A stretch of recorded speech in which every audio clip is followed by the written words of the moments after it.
শহীদ আবু সাইদ, শহীদ ওয়াসিম, শহীদ শান্ত, শহীদ আলী রায়হানের উত্তরসূরিরা ঘুমিয়ে যায়নি।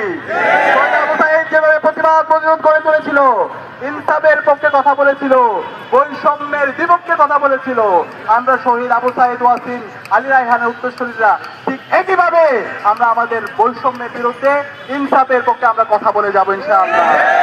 আজকে আমরা 8 দিন ধরে আন্দোলনের পরও অন্তর্বর্তীকালীন সরকারের কার্যকর কোনো উদ্যোগ দেখতে পাচ্ছি না। আজকে আমরা হতাশ হচ্ছি। অন্তর্বর্তীকালীন সরকারের যিনি প্রধান, তিনি একজন শিক্ষক।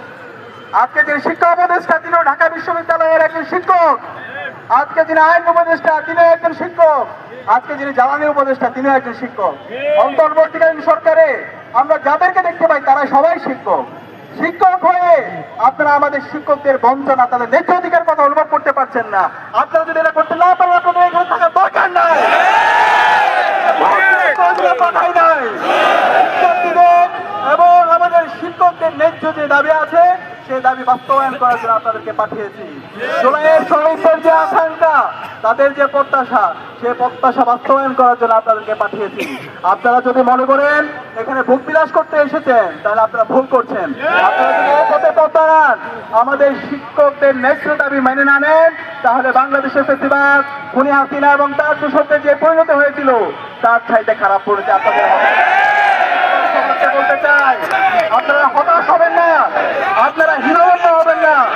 আপনাদের সাথে সারা দেশের ছাত্র সমাজ আপনাদের সাথে একত্রতা পোষণ করছে।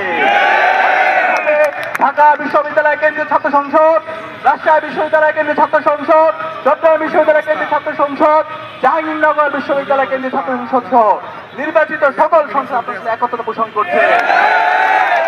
পুরো প্রজন্ম আপনাদের সাথে একতা পোষণ করছে। বাংলাদেশের প্রাইভেট বিশ্ববিদ্যালয়ের শিক্ষার্থীরা আপনাদের সাথে একত্র পোষণ করছে। সকল মাদ্রাসা, স্কুল, কলেজ, বিশ্ববিদ্যালয়ের শিক্ষার্থীরা আপনাদের সাথে একত্র পোষণ করছে। এবং আমরা বলতে চাই, শিক্ষকদের যে ন্যায্য দাবি, আপনাদের দাবিটা কি? সামান্য একটা দাবি। সে দাবি হচ্ছে আমাদের শিক্ষকদের যে বেতন, সে বেতনের 20% তাদেরকে আবাসন ভাতা দিতে হবে। আরে ভাই, আপনাদের তো 40% দেওয়া আপনাদের দায়িত্ব। 40% দেওয়াটা হচ্ছে আপনাদের রাষ্ট্রের দায়িত্ব।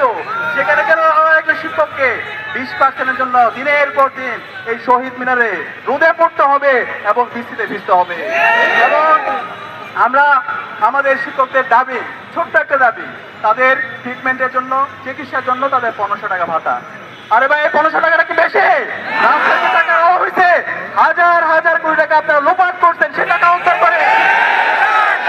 আপনারা আমাদের শিক্ষকদের উপর জুলুম করবেন না, সেই জুলুম আপনারা বরদাস্ত করবেন না, আগুন নিয়ে খেলবেন না, করবেন না বাংলাদেশের ছাত্র সমাজ। এবং আমরা একই সাথে আমাদের শিক্ষকদের যে দাবি, যারা স্টাফ আছে তাদের উৎসব ভাতা, 75% উৎসব ভাতা, সেরকম একটা ন্যায্য দাবি। আমি অনুরোধ করবো অন্তর্বর্তীকালীন সরকারকে, এখনো সময় আছে, শিক্ষকদের ন্যায্য যে দাবি আছে সেই ন্যায্য দাবি মেনে নিন। তাহলে এমন ঝড় হবে, এমন উত্তাল তরঙ্গ হবে যেটা আপনারা বইতে পারবেন না। আমাদের শ্রদ্ধেয় শিক্ষকদের যে দাবি আছে, ন্যায্য দাবি আছে, সেই ন্যায্য দাবি মেনে নিন। একই সাথে সারা দেশের আজকে শিক্ষা প্রতিষ্ঠানগুলো অচল অবস্থায় আছে। শহীদ আবু সাইদ, শহীদ